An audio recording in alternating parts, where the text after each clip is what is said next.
bienvenida al curso taller.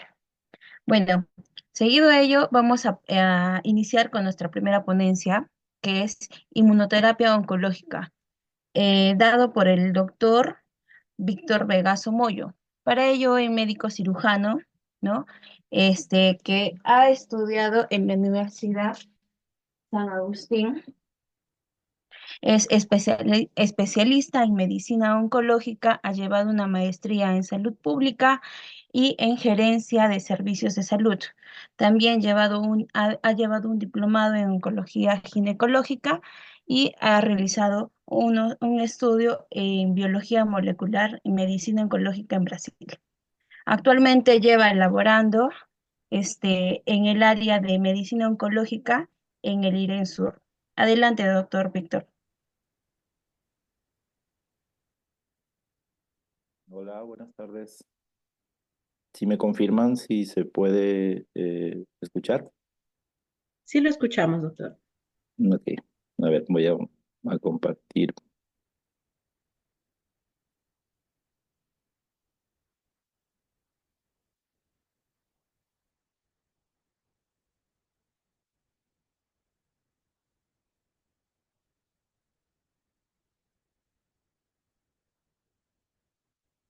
¿Me confirman también si se ve bien?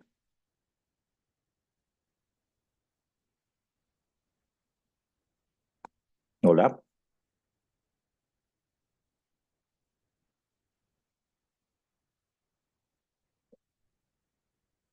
Sí se visualiza, doctor. ¿Está todo bien? Muy bien. Si hay algún problema con la conexión, con el audio, me avisan, por favor. No hay problema en la interrupción para poder tener una exposición fluida. Ante todo, quiero agradecer al comité organizador eh, y felicitar la propuesta de organizar este curso taller con temas diversos. Es muy importante para todos los que estamos en medicina y en salud poder capacitarnos continuamente en temas relacionados, en este caso, al cáncer en lo que a mí respecta. Eh, Vamos a desarrollar, como ya vieron, inmunoterapia en un cáncer o inmunoterapia oncológica, como está en eh, la relación de temas a desarrollar. O voy a hablarles acerca de unos antecedentes de inmunooncología, cómo es que el sistema inmune actúa en el cáncer, una visión general de los enfoques terapéuticos que se están viendo actualmente, cómo es que identificamos los efectos relacionados a un tratamiento con inmunoterapia y también cómo es que también en oncología, una visión general de cómo es que desarrollamos la respuesta al tratamiento. Para todos los que hacemos oncología, médicos, enfermeras, técnicos y trabajamos en un hospital oncológico, cuando nos enfrentamos a pacientes que tienen enfermedad, ya sea localizada o metastásica, como podemos ver en la imagen, resulta un poco de sorpresa o de duda para ver cómo es que va a evolucionar este paciente y cómo es que si va a obtener o no control de su enfermedad. En la imagen podemos ver imagen de un melanoma, de un paciente con un tumor renal y un paciente con un cáncer de pulmón. Todos estos pacientes, dependiendo de su diagnóstico, pueden tener o no control pronto de su enfermedad y control de su afección, en este caso de su cáncer.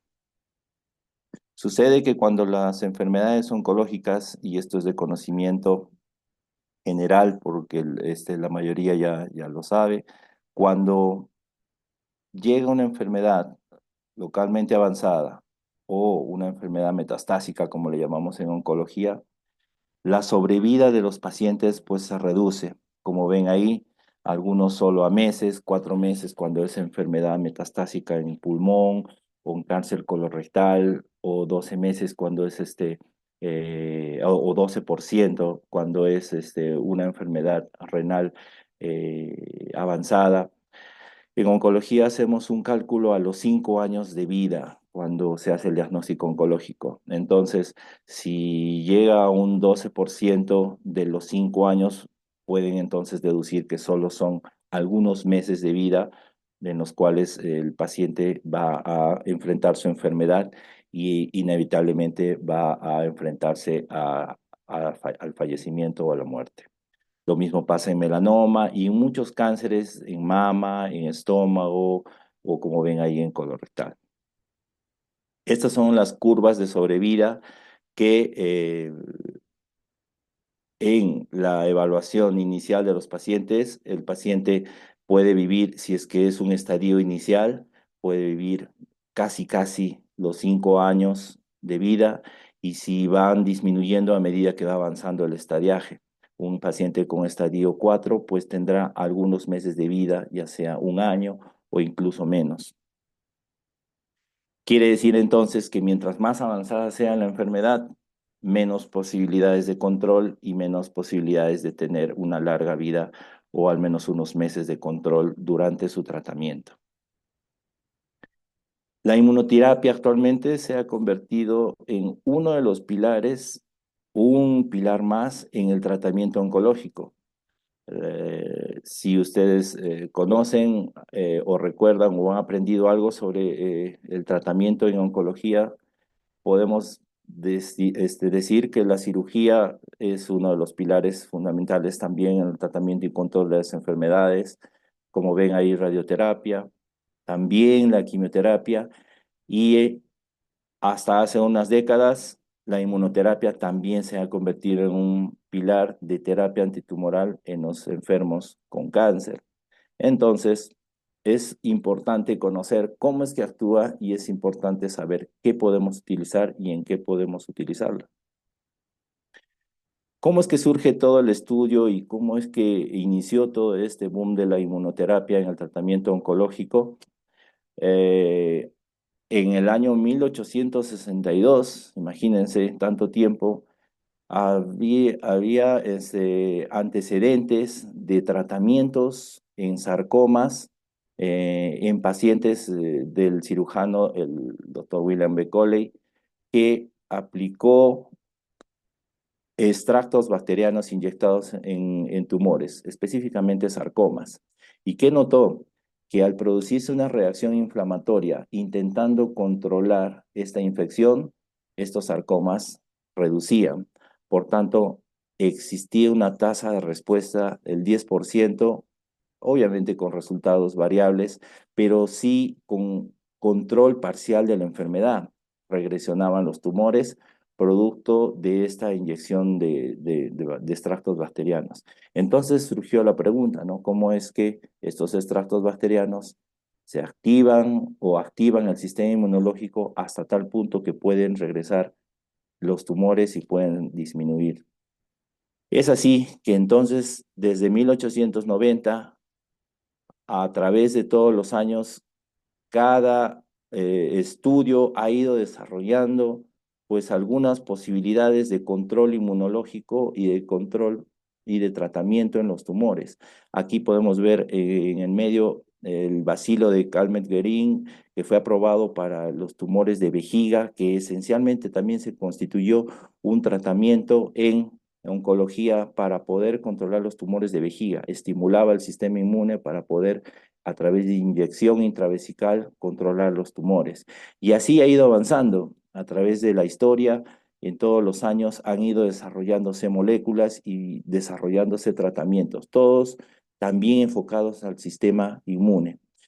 Interleuquina 2 por mucho tiempo fue también un tratamiento que fue aprobado y diseñado para tratamiento de melanoma. Se aplicaba también dosis de interleuquina para poder activar al sistema inmune y ha sido durante mucho tiempo uno de los tratamientos aprobados para melanoma.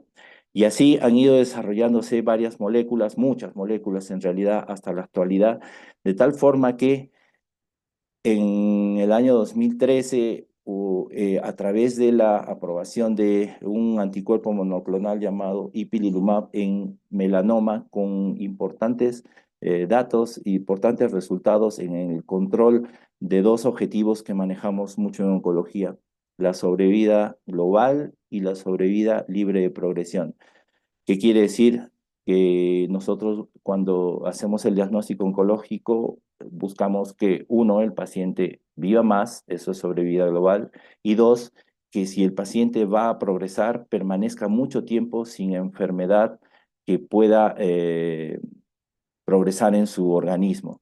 Entonces, es un factor importante todos estos dos objetivos que buscamos en oncología. Entonces, eso pasó. Se alargó y se prolongó la sobrevida global y la sobrevida libre de progresión. Debemos recordar que tenemos un sistema inmunológico que actúa de forma activa o pasiva. Y, por ejemplo, el sistema inmune que elabora sus propias defensas a través de una infección o de una vacunación, ya sea de forma natural o artificial. Y la otra es un sistema inmunológico que también adquiere o trabaja de forma pasiva. Quiere decir que nos ofrece una protección dada por la transferencia de anticuerpos. No es que la produzcamos, sino es que nos están administrando.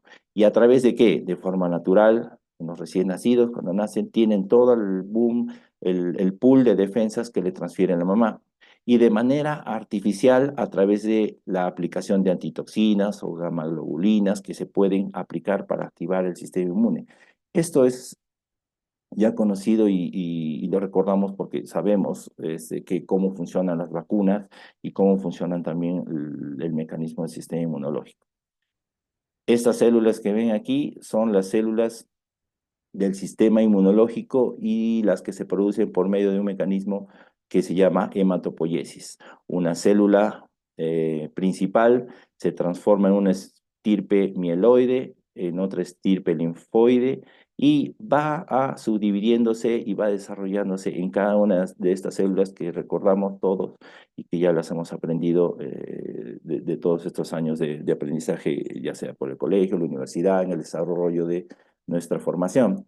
Y recordamos que las células linfoides también se van a subdividir, o esta estirpe linfoide, en células de tipo células dendríticas y las células o linfocitos de tipo T y de células o linfocitos de tipo B. ¿Qué acción principal tienen entre otras funciones las células? Activar anticuerpos. Y estos anticuerpos activados van a estimular el sistema inmunológico. Es así. Recordamos que las vacunas funcionan así. Recordemos también cuando vino el COVID, cómo las vacunas hicieron su parte para poder combatir a los virus. Esto no solamente es en virus, no solamente es en bacterias, no solamente es en protozoarios, sino también, o en parásitos, sino es también la forma en la cual el sistema inmunológico reconoce a las células malignas, a las células neoplásicas, a las células del cáncer, como agentes externos y una vez que se reconocen, las obligan a morir. A todo este mecanismo se le llama muerte programada o apoptosis. Quiere decir que los linfocitos, a través de la exposición a sus anticuerpos, se activan y buscan destruir estas células. Estas son las inmunoglobulinas, las recordamos, inmunoglobulina G, E, D, M, A, que son varios tipos, cada uno de acuerdo a la velocidad de replicación de los linfocitos se van generando en tiempos distintos. Hay varios grupos de células que se activan y el sistema inmune, por tanto, tiene una actividad. Es un sistema vigilante y defensivo, pero también es ofensivo. ¿Qué quiere decir? Que ingresa en actividad y reconoce agentes externos, en este caso las células malignas, y al momento de reconocerlas y de atacarlas, es que se activa el sistema inmunológico para controlar toda esta carga tumoral que tenemos cuando aparece el cáncer. Es específico, tiene memoria y es de tipo clonal, o sea, se puede activar en una o varias formas para poder atacar varios grupos celulares dañinos. Entonces, el sistema inmune, como ya lo comenté, ataca virus, parásitos, bacterias, toxinas y también que son agentes externos, pero también ataca agentes internos, como son las células neoplásicas. ¿Y cómo es que reconoce el sistema inmunológico lo que es propio de lo que es extraño? Como pueden ver a la izquierda, un patógeno presenta unos antígenos a esta célula. Esta célula presentadora de antígenos hace una conexión con estos antígenos de tal forma que lo internaliza y posteriormente lo presenta a esta célula que está en la derecha, a esta célula T, que es una célula quiescente, quiere decir que está dormida, que está esperando activarse.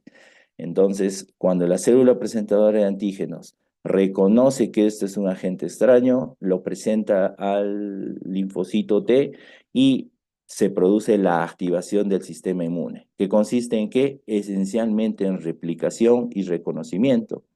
Nuevamente, el tumor o la célula tumoral presenta a la célula presentadora de antígenos, posteriormente esta lo presenta a la célula T, se realiza una activación del sistema inmunológico, esta activación significa replicación, y una vez que esta célula activada y replicada ataca a las células malignas, las obligan a morir o entrar en apoptosis. Todo esto es un mecanismo de antígeno receptor. Quiere decir que necesitamos que se activen las células, pero no solamente hay mecanismos o receptores de activación.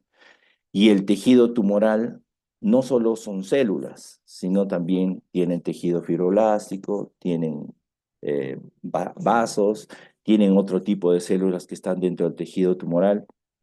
Y todo esto está en un grupo de células que están conformando las neoplasias a través de el tejido tumoral invasor o tejido o microambiente tumoral.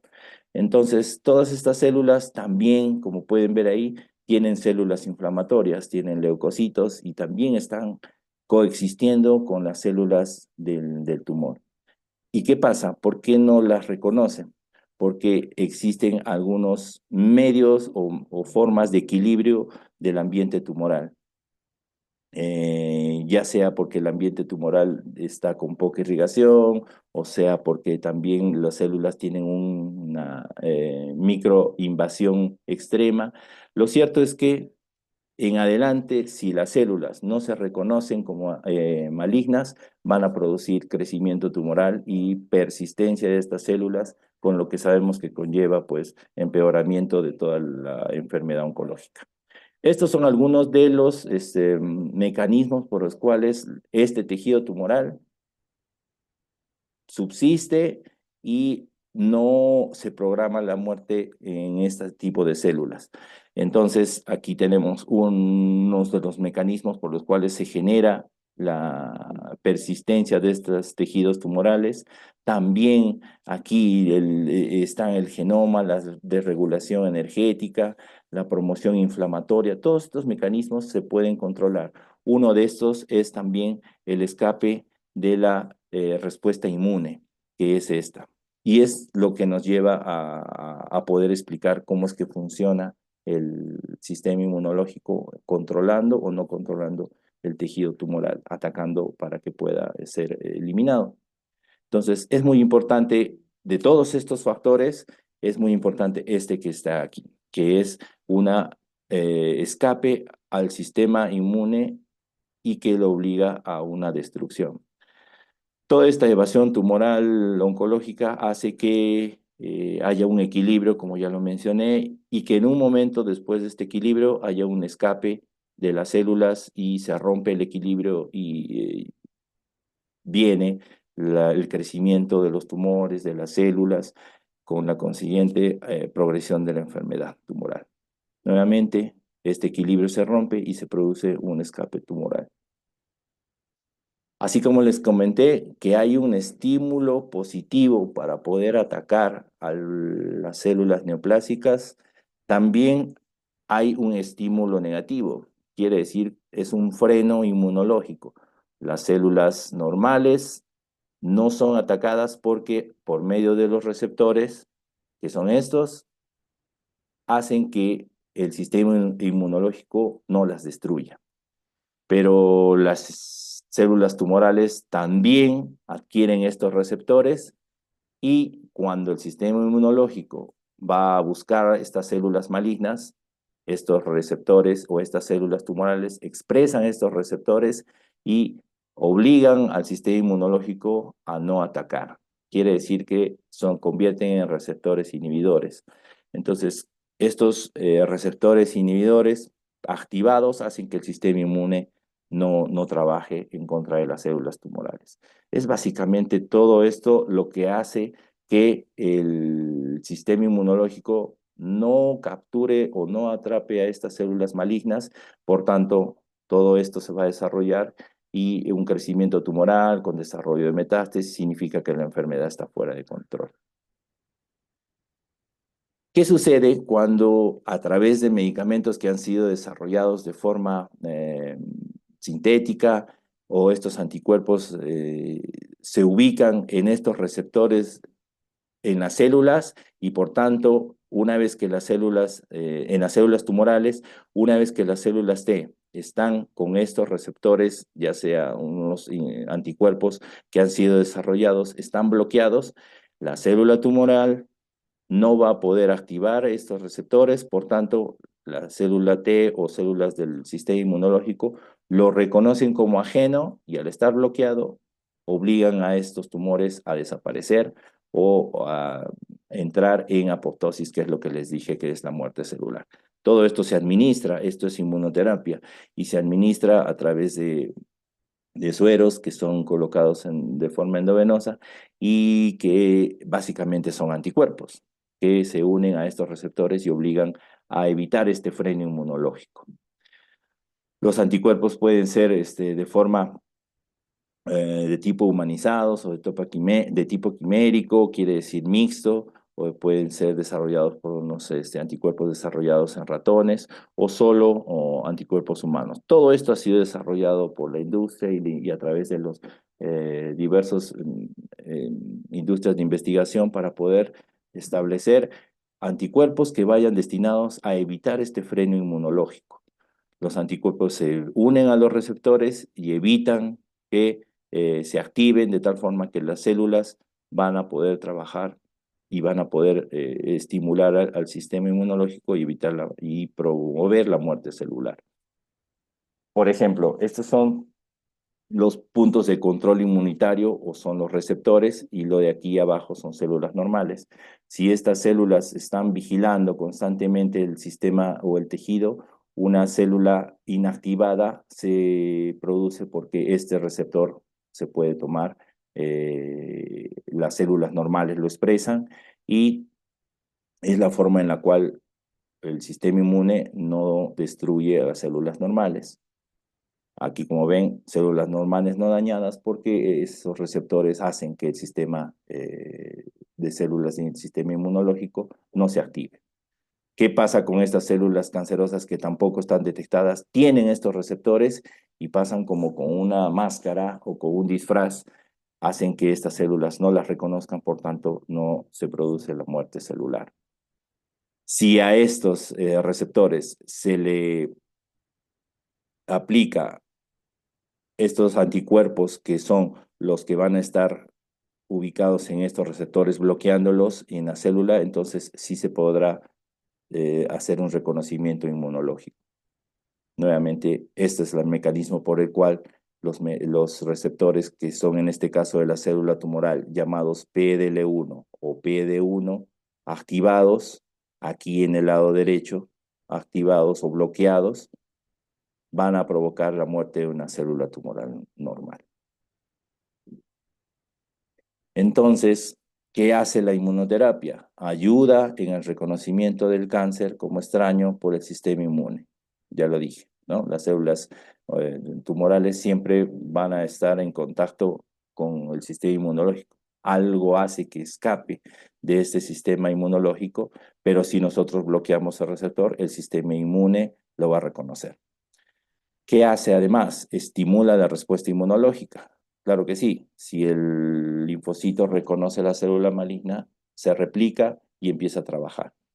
Evita la inhibición del sistema inmunitario que permite la tolerancia al crecimiento tumoral. Eso por factores ya de replicación. Y hay una diferencia grande con la quimioterapia. La quimioterapia tradicional se dirige principalmente a las células tumorales y algunas terapias dirigidas también. Y se diferencia de estas que están relacionados en factores de crecimiento de invasión tumoral. O sea, el sistema inmunológico también activado hace que no haya posibilidad de crecimiento en otras áreas, ya sea metástasis o sea crecimiento tumoral local. Explicando todo esto y comprendiendo que el sistema inmunológico es el que va a producir que haya destrucción celular o de estas células neoplásicas, desarrollaron entonces cada uno de los enfoques terapéuticos en cada uno de las neoplasias que conocemos. En cáncer de mama se hacen estudios actualmente también para poder saber qué tanto se utiliza los anticuerpos monoclonales en inmunoterapia, también en cáncer de pulmón, en cáncer renal o en melanoma. En muchas otras neoplasias ya se está utilizando el tratamiento inmunológico o inmunoterapia y cada vez se hacen nuevas combinaciones y se desarrollan cada vez más utilidades en la inmunoterapia. Por ejemplo, en melanoma, tradicionalmente hasta antes de la inmunoterapia, la mortalidad para pacientes con enfermedades metastásicas era del 75%, con una media de sobrevida 6 meses. Quiere decir que un paciente que se era diagnosticado con enfermedad metastásica solo vivía 6 meses y en algunos casos 4 o 5 meses debido a la gravedad de sus lesiones. Todo esto porque antes solo utilizábamos quimioterapia. La carbazina fue utilizado durante mucho tiempo y solo el 30 o 35%, máximo un año de sobrevida, se logró con la carbazina. A raíz de la aprobación, y como les comenté en el 2013, de un estudio que aprobó el uso de ipilimumab en pacientes con melanoma metastásico, en agosto del 2010 se hizo el estudio y la aprobación llegó muchos años después. Sin embargo, este anticuerpo monoclonal que trabaja en los receptores, en este caso, un receptor que se llama CTLA4, que aumenta la activación de las células T mediante la inhibición de este receptor. Es casi como les dije, ¿no? Se ubica en el receptor y posteriormente se activa el sistema inmunológico. Entonces, todos estos tratamientos mejoraron paulatinamente la sobrevida. Ipilimumab mejoró la sobrevida ya no a 6 meses, como les había comentado, en pacientes con melanoma, sino a 11 meses de sobrevida. Y posteriormente también comparado con otros medicamentos, en este caso con dacarbazina, de 9 meses de sobrevida con dacarbazina se incrementó a 11 meses. Esto es inicialmente.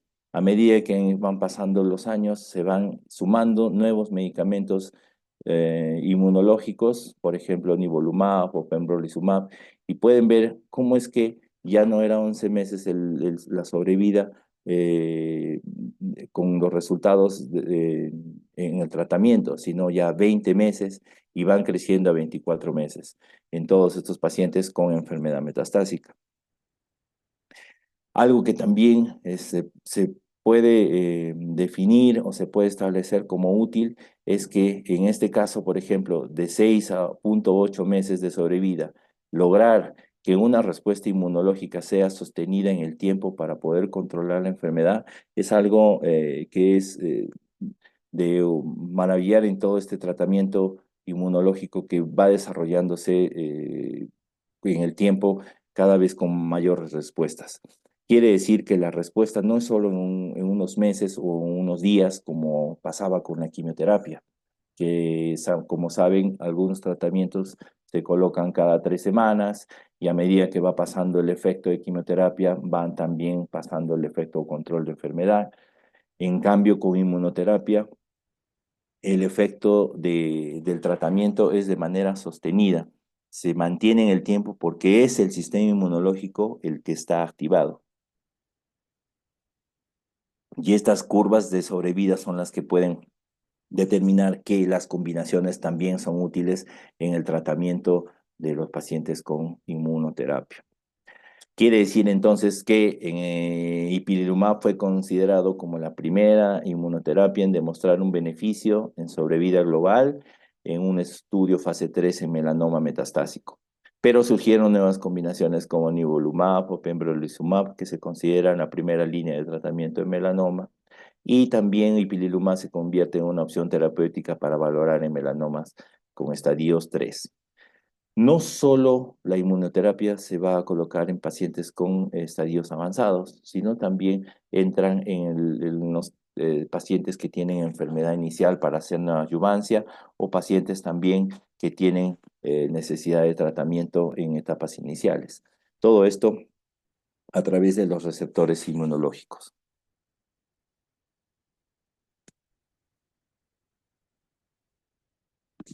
¿Qué pasa con cáncer de pulmón? La sobrevida también a los 5 años, pues era muy pobre. Pacientes con estadios avanzados, pacientes que tenían enfermedad localmente avanzada, su sobrevida también era muy escasa, como pueden ver en el gráfico.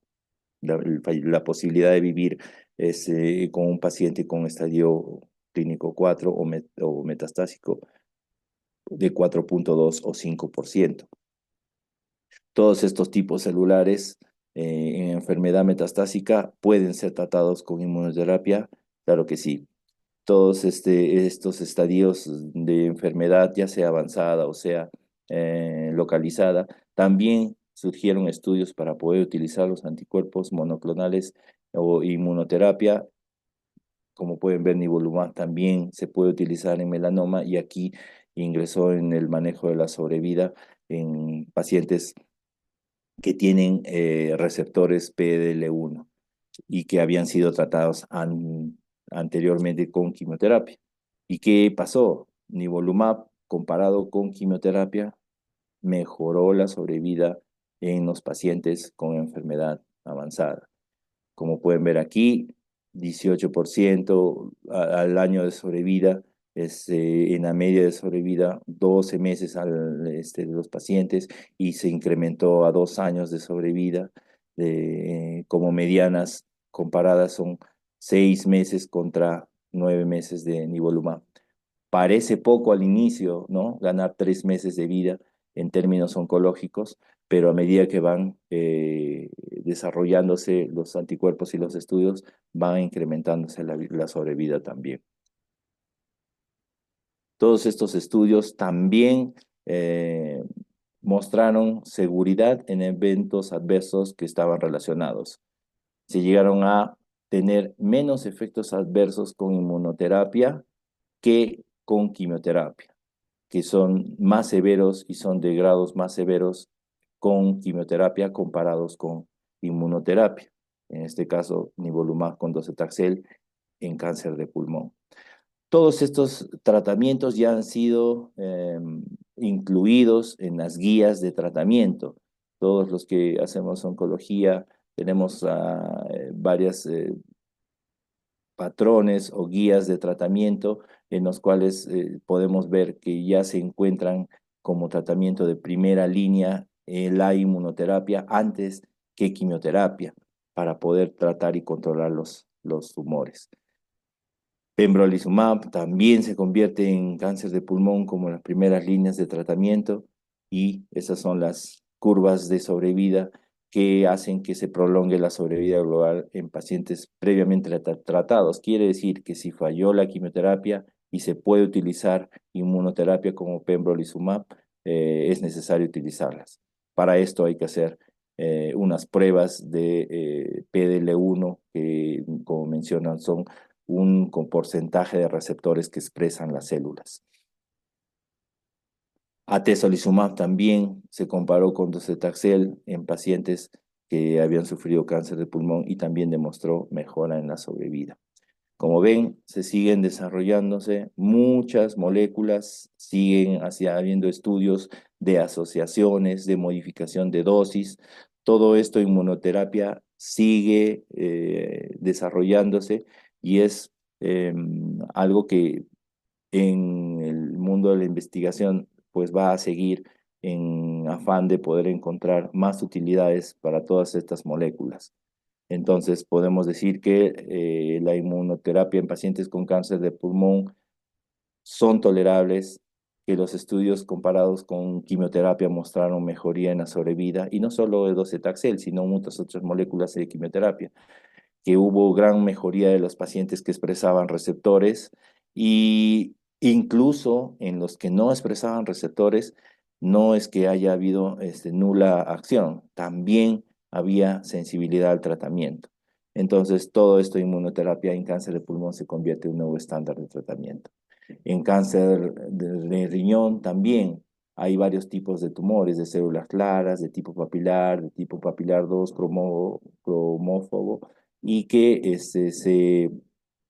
la mayoría de veces que cuando se diagnostican son tumores muy agresivos.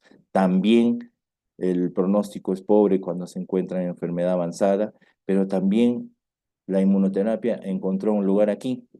Antes se utilizaba solo interferón o interleuquina 2, que eran medicamentos que estimulaban. Miren ahí en 1990 en la izquierda, eran medicamentos que estimulaban el sistema inmune. Después se siguieron con otras moléculas y nivolumab, que es inmunoterapia, se constituyó también como el pilar de tratamiento. Esta es la guía de tratamiento en cáncer renal: axitinib, pembrolizumab o ipilimumab, nivolumab en combinaciones. Todas son indicaciones en primera línea de tratamiento en cáncer renal, y por tanto los anticuerpos inmunomoduladores en los puntos de control inmunológico, cuando trabajan en estos receptores, hacen que pueda haber un control de la enfermedad. ¿Cuál es la justificación? Nuevamente, a través de las células infiltrantes o los linfocitos que expresan PDL1, las células tumorales que están incluidas ahí en el ambiente tumoral o en el tejido tumoral, también van a provocar que haya disminución de las células tumorales. Todas estas moléculas han sido incluidas también para estudio en cáncer renal, y estos son los estudios que han comparado nivolumab con everolimus, que es una molécula que se utilizó para el tratamiento de cáncer renal, y las curvas de sobrevida, que son lo que vemos nosotros en oncología, también con mejora en la sobrevida a 25 contra 19 meses, y esto incremento también para la sobrevida libre de progresión, que es uno de los objetivos también que les comenté anteriormente. Entonces quiere decir que también ipilimumab en cáncer de renal metastásico también se puede utilizar, y es útil para poder tratar a pacientes que tienen esta condición oncológica. Entonces, nivolumab se convirtió en la primera línea en carcinoma renal diseminado, tras progresión a otros medicamentos como los antiangiogénicos, y también en primera línea es mejor si es que se utilizan de manera más precoz después de una cirugía. Habiendo más o menos revisado algo sobre cómo es que se utiliza la inmunoterapia en estas neoplasias, trataré de explicar algo sobre la valoración de la respuesta inmunológica, y cómo es que nosotros lo valoramos en oncología como en la consulta diaria. A través de métodos radiológicos también utilizamos un tipo de metodología para poder ver cómo es que un tumor está regresionando o no. Eh, es verdad que la aparición de la actividad antitumoral en algunos pacientes o la inmunoterapia puede tardar más tiempo que que la quimioterapia o los agentes citotóxicos. Quiere decir que la inmunidad a veces puede demorar un poco en activarse. La enfermedad o la enfermedad tumoral a veces puede producirse también como una pseudoprogresión. Quiere decir que al ver que en una tomografía el sistema inmunológico esté invadiendo a las células tumorales, podríamos de repente impresionar que la enfermedad está avanzando. Sin embargo, no es un crecimiento real, sino es el sistema inmunológico que está invadiendo todas las células, como ven en el gráfico. Nosotros medimos el tumor a través de un mecanismo o a través de una guía o un procedimiento que se llama RECIST. Hacemos mediciones del tumor, pero ¿qué pasa si estas células que están activas van invadiendo el tumor? Nos podríamos equivocar al pensar que este tumor está creciendo. Entonces, tomamos tiempo para ver si es que esta es una progresión real o es una pseudo progresión a través del sistema inmunológico. Por eso hacemos un control de forma regular a través de tomografías y tenemos que tener un estricto control de cuáles son las dimensiones iniciales de un tumor. Entonces, hay conceptos relacionados a inmunoRECIST, y que es bidimensional, y de RECIST, que es unidimensional. Todos estos conceptos de inmunoRECIST ya son conocidos por todos los que hacen lectura de tomografías para poder saber, y nosotros mismos los que aplicamos el tratamiento, saber que puede haber crecimiento en estas tomografías con la aplicación de eh, del tratamiento inmunológico. Por último, hay efectos relacionados a la inmunoterapia, como todo tratamiento oncológico. Es plausible de presentar algunos efectos relacionados que pueden ser de grado bajo, de grado intermedio o de grado alto. ¿Y qué pasa? Sucede que al activar el sistema inmunológico, pues también corremos el riesgo de activar demasiado el sistema inmune a tal punto de tener problemas dermatológicos, hepáticos, gastrointestinales, renales, endocrinos o endocrinológicos, pulmonares, neurológicos, etcétera, ¿no? Entonces, una vez que aplicamos nosotros inmunoterapia en oncología, tenemos que estar muy atentos a que no se produzca un estímulo inmunológico desmedido. Por ejemplo, dermatitis exfoliativa, un síndrome de Steven-Johnson o necrólisis tóxica epidermal, hepatitis en hígado, por ejemplo, una hepatitis autoinmune grave o puede ser fulminante, las colitis o enterocolitis necrotizante con perforación del sistema gastrointestinal también son de riesgo, y es necesario hacer un control estricto de todas estas posibilidades de complicaciones al activar el sistema inmune. Hipotiroidismo o hipertiroidismo se puede producir, y puede haber neumonitis con lo que conlleva o con las complicaciones que puede ser derivadas del sistema inmunológico. Estas complicaciones pueden ser dosis dependiente, sí, en algunos grados sí. Por eso es que se siguen desarrollando estudios para poder establecer cuál es el mejor tratamiento en algún tipo de neoplasias, y también tienen establecidos algunos momentos en los cuales pueden aparecer. El sistema inmunológico, como saben, puede tener inicialmente aparición de rash, o puede provocar toxicidad hepática, o puede provocar diarrea, y pueden ser en ese orden de aparición, pueden estar relacionados, por ejemplo, en este caso con el pililumab, en esa secuencia de aparición estos factores. Nuevamente aquí ven pues algunos problemas de piel que pueden producirse en la inmunoterapia, que tenemos que estar atentos para poder determinar cuáles son y qué severidad tienen y cómo tratarlas. Los clasificamos, como ven en la columna de la izquierda, en grados, y los describimos si es que son severos o no. A través de exámenes también podemos ver cómo son estas lesiones, y el manejo esencialmente es a través de disminución o frenar la inmunoterapia y aplicar tratamiento con corticoide. ¿Para qué? Para poder disminuir la respuesta inmunológica exagerada y hacer un seguimiento de todos estos efectos inmunológicos.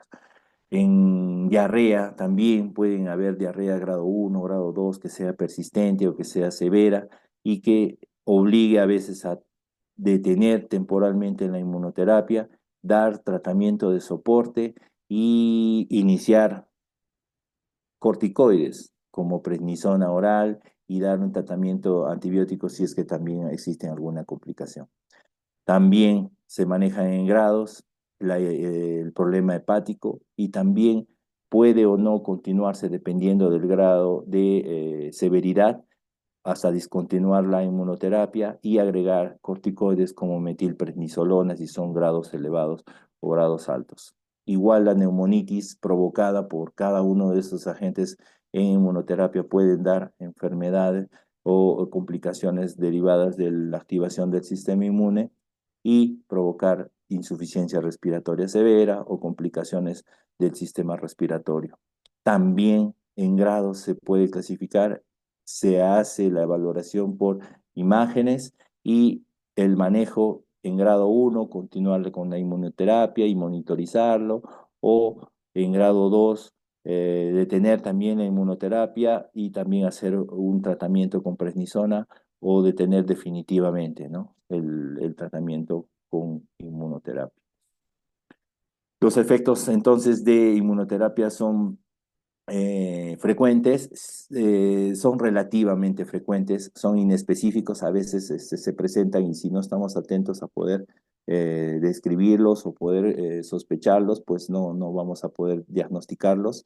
Necesitamos sí de exploraciones complementarias y de un manejo específico. Esas son las guías de tratamiento con eventos inmunorrelacionados y que son parte de lo que debemos aprender también al dar tratamiento con inmunoterapia.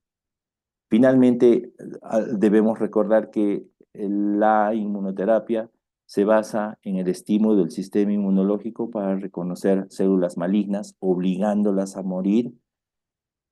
¿Es también parte importante en el tratamiento actual de las neoplasias? Pues sí, actualmente ya no se concibe que solo el tratamiento inmunológico, solo el tratamiento en control de cáncer sea con quimioterapia, cirugía, sino también con tratamiento inmunológico. Puede indicarse también en etapas avanzadas e iniciales de las neoplasias. Han demostrado ser un instrumento más en el tratamiento de las neoplasias, traducido en mejoría y la sobrevida global y la sobrevida libre de progresión, ya lo expliqué. Y además, actualmente van a continuar desarrollándose estudios en otros tipos de tumores o neoplasias. Muchas gracias por la invitación.